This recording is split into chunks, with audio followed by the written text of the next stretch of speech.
Bueno, en principio preguntarle, en este marco se abrió toda una discusión acerca de la democratización del Poder Judicial. Antes que nada una pregunta acerca de qué rol tiene el Consejo de la Magistratura, más o menos cómo es su funcionamiento. Bien, el Consejo de la Magistratura es un órgano creado por nuestra Constitución en la reforma de 1994 dentro del capítulo del Poder Judicial de la Nación, y es un órgano permanente del Poder Judicial. Tiene la particularidad de que está integrado por distintos miembros, 13 en este momento, provenientes de distintos estamentos. 3 de esos miembros somos magistrados. Yo soy juez de la Cámara Nacional de Apelaciones del Trabajo, y las funciones principales que tiene el Consejo de la Magistratura como organismo permanente del Poder Judicial son básicamente 4. Por un lado, seleccionar postulantes a jueces. Nosotros tramitamos concursos, emitimos ternas y las remitimos al Poder Ejecutivo para que de esa terna elija a quien va a ser a juicio del Poder Ejecutivo el mejor candidato a juez. La remite el Ejecutivo al Senado. Si el Senado le da el acuerdo, el Poder Ejecutivo dicta el decreto correspondiente. La segunda misión que tenemos es ejercer las facultades disciplinarias sobre los magistrados. Bueno, tramitamos nosotros, tenemos una comisión que se encarga de tramitar los procesos disciplinarios frente a las denuncias que promueva cualquier ciudadano o cualquier persona que haya tramitado un juicio ante los tribunales y esté perjudicado por la conducta de un magistrado que sea susceptible de encuadramiento en una causal disciplinaria. Si la causal es tan grave que nosotros advertimos en ese procedimiento, nos transformamos en acusadores ante un tribunal de enjuiciamiento, que es otro órgano previsto por la Constitución Nacional, pero es un órgano que se conforma ad hoc para resolver los casos que lleguen a juicio político. La tercera misión que tenemos es la administración del Poder Judicial. Nosotros, el Poder Judicial, estoy hablando de la Nación y el Poder Judicial Federal, nos encargamos de todo lo que es los insumos económicos, la parte edilicia, infraestructura y tecnología del Poder Judicial. Ante el Consejo de la Magistratura tramitan todos los pedidos de la Justicia Nacional, tenemos la administración de los centenares de edificios que tiene el Poder Judicial y todas las obras que están realizándose, así como todos los avances tecnológicos. La Administración General la ejercemos en conjunto con la Corte Suprema, pero es una misión específicamente atribuida por la Constitución al Consejo de la Magistratura. La cuarta son las facultades reglamentarias que tenemos, que también la establece la Constitución. Nosotros dictamos los reglamentos que sean necesarios para la mejor organización de la justicia y para garantizar la independencia judicial. Esta tarea también es ejercida conjuntamente con la Corte Suprema, porque después de la reforma constitucional de 1994, la Corte Suprema conserva su rol de cabeza del Poder Judicial, una facultad reglamentaria también, y bueno, según los temas se ejerce separado conjuntamente con el Consejo de la Magistratura. ¿Qué evaluación hace del funcionamiento del Consejo de la Magistratura desde su creación en el 94? Bueno, el Consejo de la Magistratura de funcionamiento tiene aproximadamente 15 años, es decir, por esto es una institución joven dentro de nuestra vida histórica. En esos 15 años se demoró unos primeros años para ponerlo en funcionamiento. Funciona desde noviembre de 1998, es decir, va a cumplir 15 años en noviembre de este año. Y en el año 2006 tuvo una reforma ya la ley del Consejo de la Magistratura. Primero estuvo integrado por 20 miembros, ahora lo está por 13. En todos estos años que pasaron, el Consejo, a pesar de la corta vida, tuvo distintas etapas. Las primeras fueron caracterizadas por el definir cuál era dentro del rol del Poder Judicial su lugar. Tuvo una etapa de fricción muy importante con la Corte Suprema hasta que los dos organismos se fueron acomodando. Finalmente, la Corte Suprema, a través de distintas decisiones, puso en claro que su rol de cabeza del Poder Judicial había quedado intacto pese a la reforma constitucional, y entonces el Consejo de la Magistratura quedó ubicado como un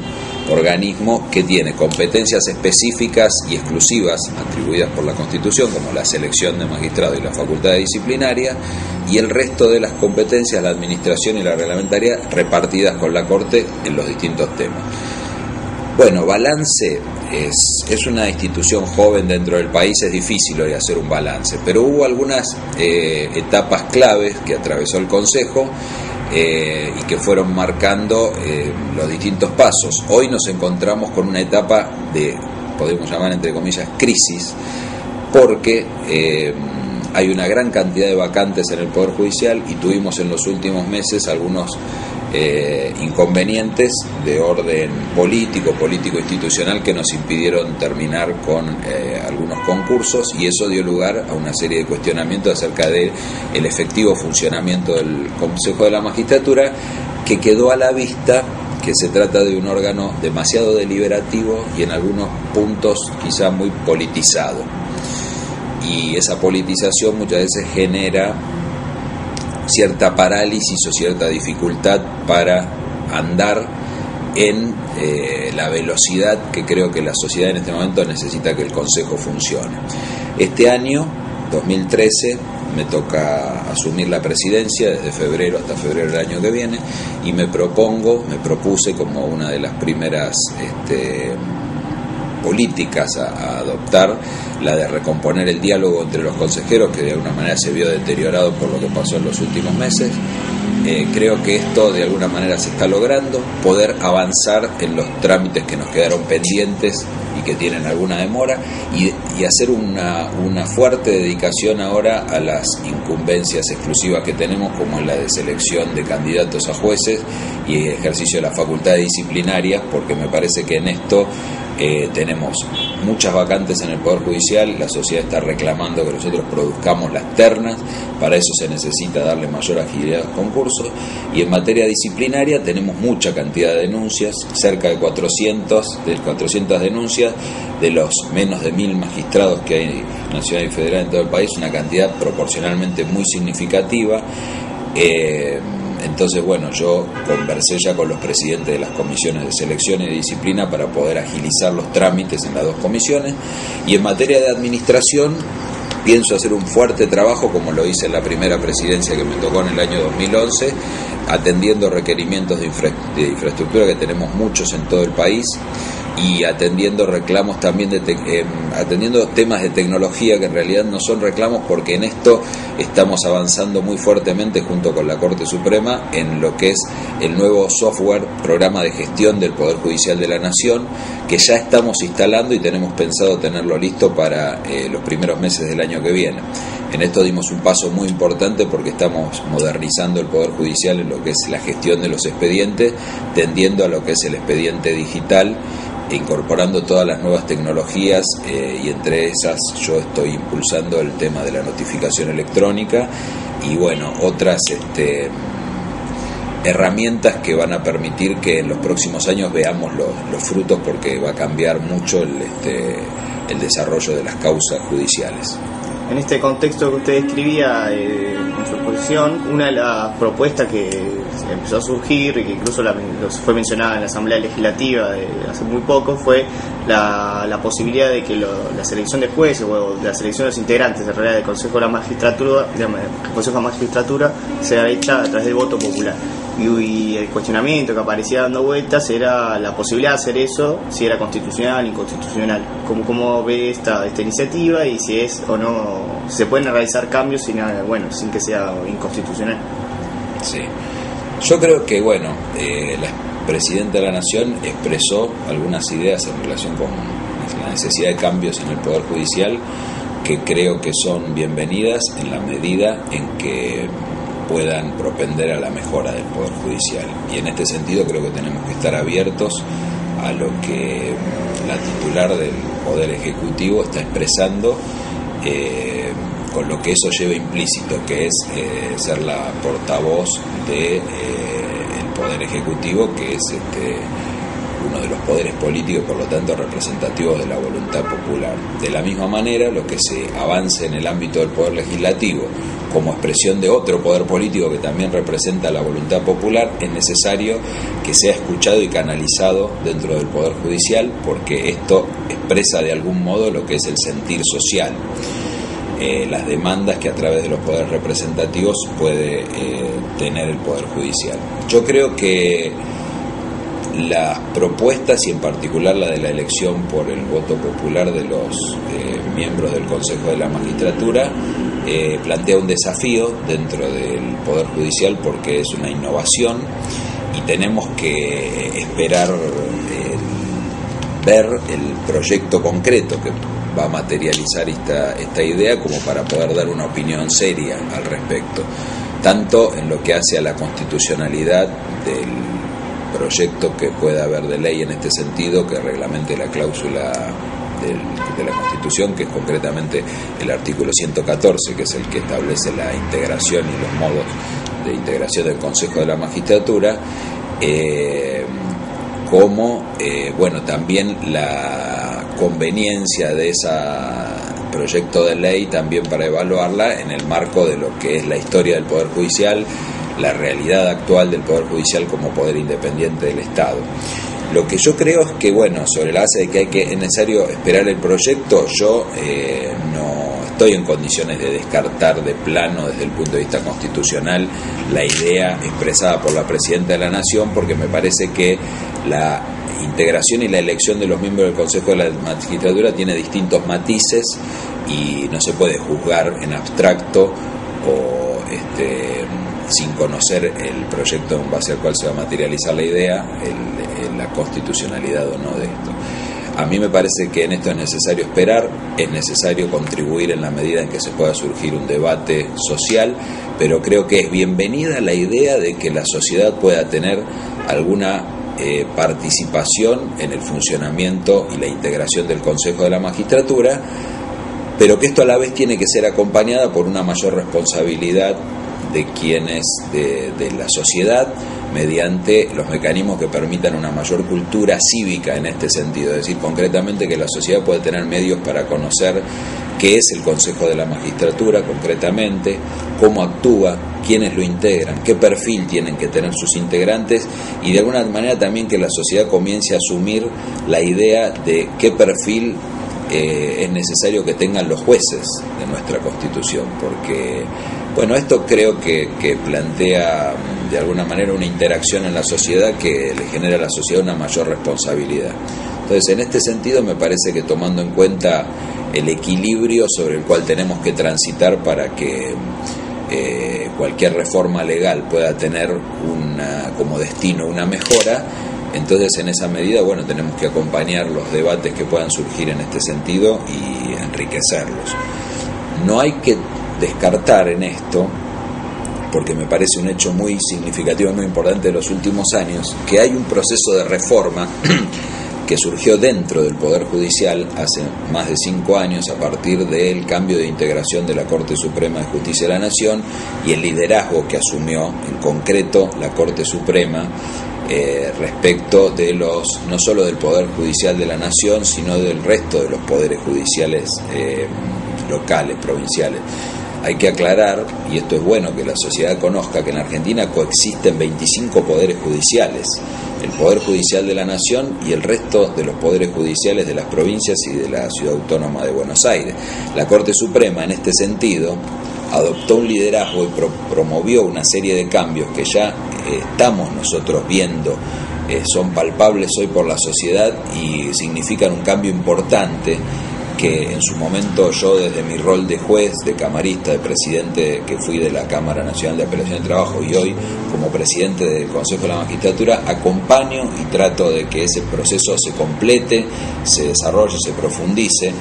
porque apuntó a darle al Poder Judicial políticas propias como poder del Estado, el fortalecimiento del Poder Judicial a través, por ejemplo, de lo que fue el desarrollo del Centro de Información Judicial, que es una agencia de noticias del Poder Judicial y mediante la cual la sociedad hoy puede conocer prácticamente al instante las noticias más importantes, las decisiones más importantes que se toman en el Poder Judicial, no solo, repito, el Poder Judicial de la Nación, sino también los poderes judiciales provinciales. La Corte Suprema también desarrolló las conferencias nacionales de jueces, que son ámbitos en los que periódicamente se discute acerca de los problemas internos del Poder Judicial y de las necesidades de cambio. Ahí se adoptaron conclusiones que después se materializaron en acciones concretas lideradas por la Corte Suprema. La Corte Suprema en su ámbito también creó una oficina para atender problemas sociales como de la violencia doméstica, la oficina de la mujer para atender a todo lo que tiene que ver con las discriminaciones de género y una serie más de acciones que hoy nosotros dentro del Poder Judicial estamos palpando, como también la interacción entre el Poder Judicial de la Nación y los poderes judiciales provinciales, el contacto de la Corte Suprema con las instancias anteriores a la Corte, la apertura también al trabajo conjunto con el Consejo de la Magistratura. Yo en el año 2011, que fui presidente, tuve un diálogo muy fluido con las autoridades de la Corte Suprema y hemos desarrollado en materia de administración una política muy importante en infraestructura y tecnología, y ahora lo estoy haciendo también. De manera que hay un cambio importante en el Poder Judicial desde dentro, y es necesario en este momento de nuestra sociedad entrelazarlo, conjugarlo, concatenarlo con el proceso que también están reclamando los poderes políticos, que son representativos de la voluntad popular. Entonces es importante que ahora tengamos una actitud constructiva y que podamos debatir para que sea la sociedad la que se enriquezca con estos cambios que puede tener para el Poder Judicial. Una de las lecturas que se hacía en el marco de esta discusión que se empezó a florecer, se empezó a abrir, es desde el retorno de la democracia, uno de los poderes que quedó pendiente de su democratización fue el Poder Judicial en relación al resto de los poderes. En esa línea, una de las propuestas que dio vuelta durante la jornada de justicia legítima fue la incorporación de organismos de derechos humanos al Consejo de la Magistratura. ¿Cómo analiza primero la lectura, ¿no? desde el retorno a la democracia, cómo se movió el Poder Judicial, y como segundo punto la incorporación de organismos de derechos humanos al Consejo de la Magistratura? A ver, bueno, el Poder Judicial yo considero que es un poder inserto dentro del sistema democrático y por lo tanto es un poder de la democracia. Lo que sucede es que tiene características que los diferencian de los otros dos poderes denominados comúnmente poderes políticos. Y esto es bueno que así sea, porque el Poder Judicial no es un poder directamente derivado, sus miembros y su estructura no es directamente derivado de la elección popular. Nuestro Poder Judicial está diseñado al modo del Poder Judicial norteamericano y con algunas variantes, como fue la creación del Consejo de la Magistratura, pero el funcionamiento sustancial del Poder Judicial lo es a través de mecanismos similares a los del Poder Judicial norteamericano, con lo cual un poder que tiende a consolidarse como un poder independiente y de alguna manera fortalecido, y creo que las acciones de la Corte en esto de tener políticas de Estado propia van en esa dirección.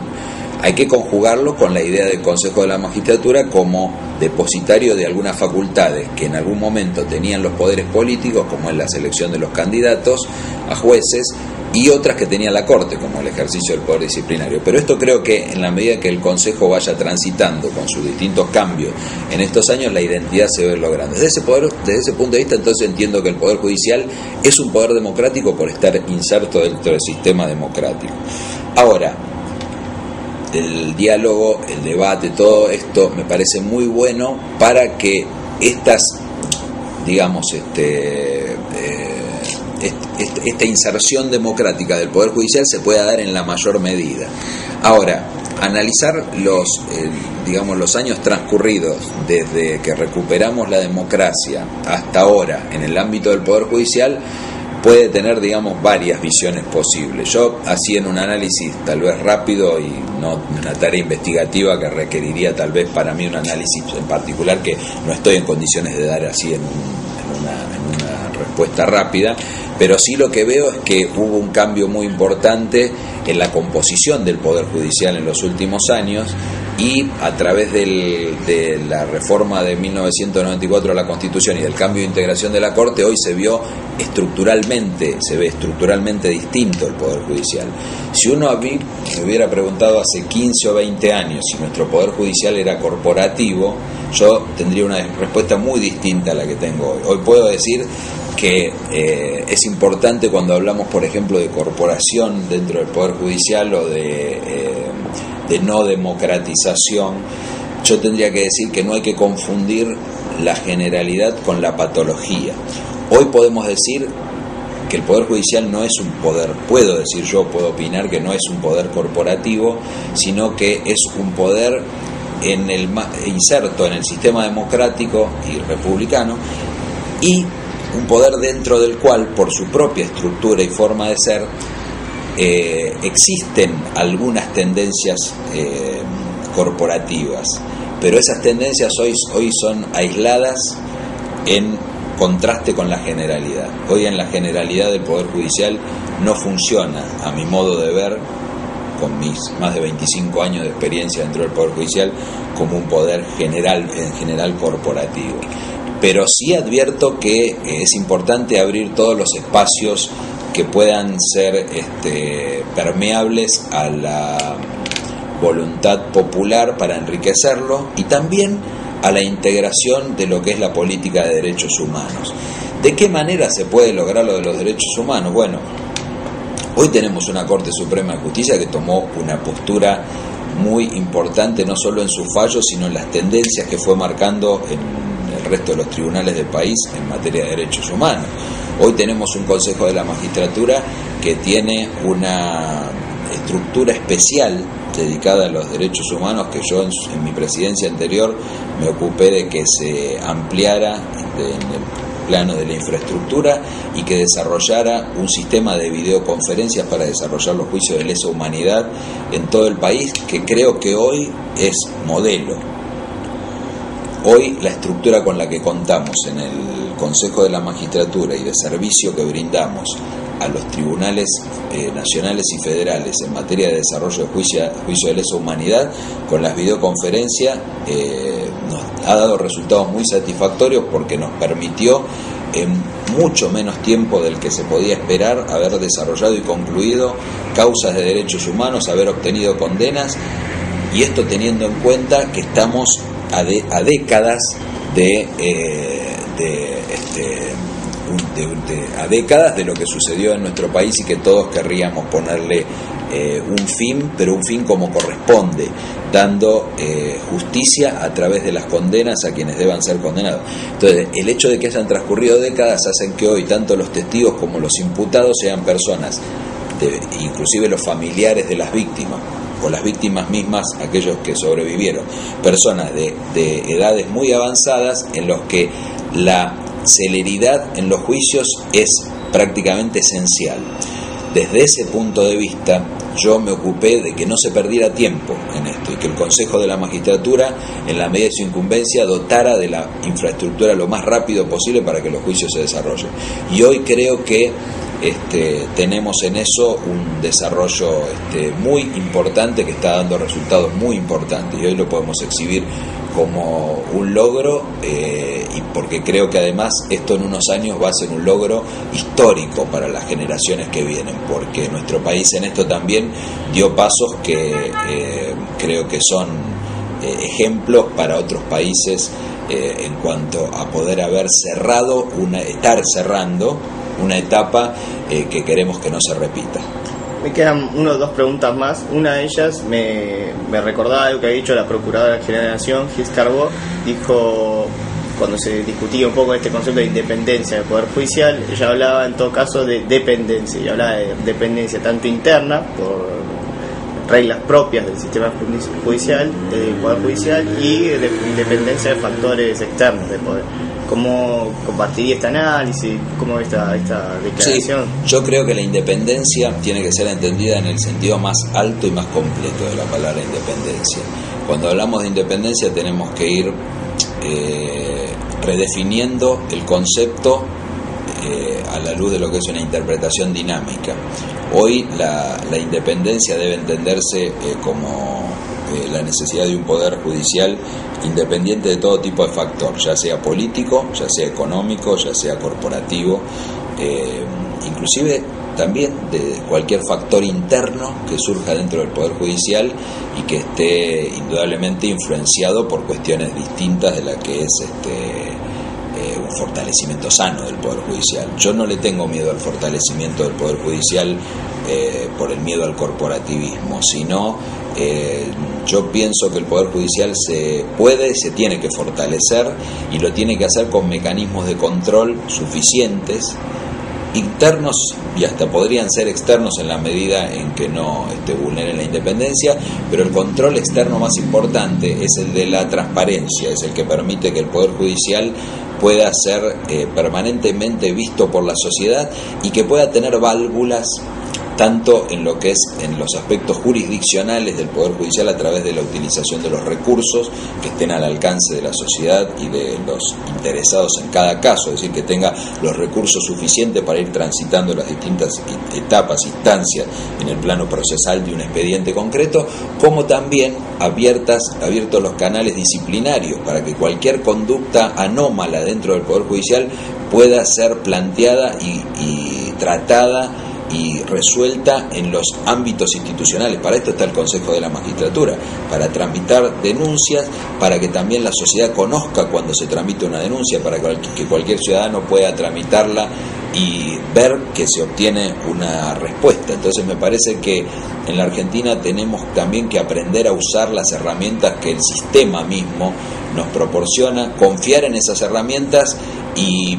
también cuando esas herramientas no funcionan bien, denunciar para que esto pueda llegar a mejorarse. En esto creo que la apertura, la transparencia nos va a dar el mejor termómetro, que es cuando la sociedad empiece a utilizar estas herramientas y cuando funcionen de una manera anómala, denunciarla también. Y una última pregunta más específica, una de las propuestas que dio vueltas a partir del discurso de la Presidenta de la Asamblea Legislativa fue sobre la utilización de las cautelares. Un análisis que se hacía, si no me equivoco, el presidente Lapska decía que lo que sucedía era que obstaculizaban el normal funcionamiento en el democrático.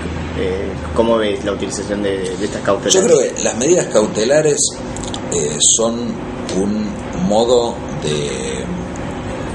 una herramienta de que dispone el Poder Judicial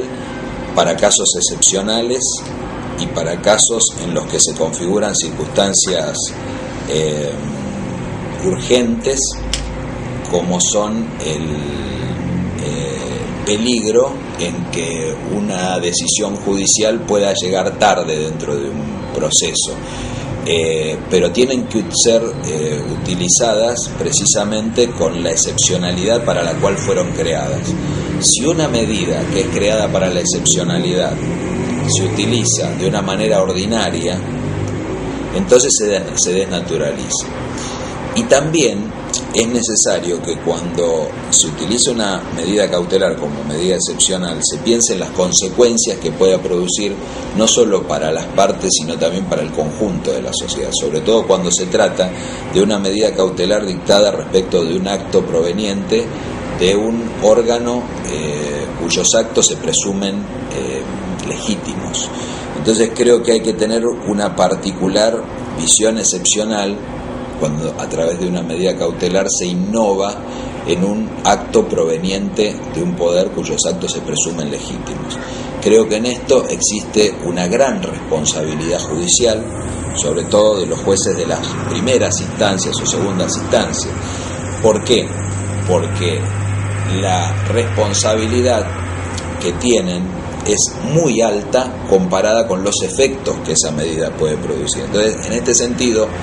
yo no vería mal que este tema sea un tema que se debata y se pueda lograr a través del debate alguna modificación legal que pueda establecer reglas de juego más acordes al funcionamiento social. No lo veo mal. Creo que toda medida que propenda a que las medidas cautelares sean utilizadas como corresponde que sean utilizadas de acuerdo a la excepcionalidad y a las consecuencias que pueden traer sus efectos, sobre todo cuando son medidas innovativas, tiene que ser debatido, estudiado y mejorado.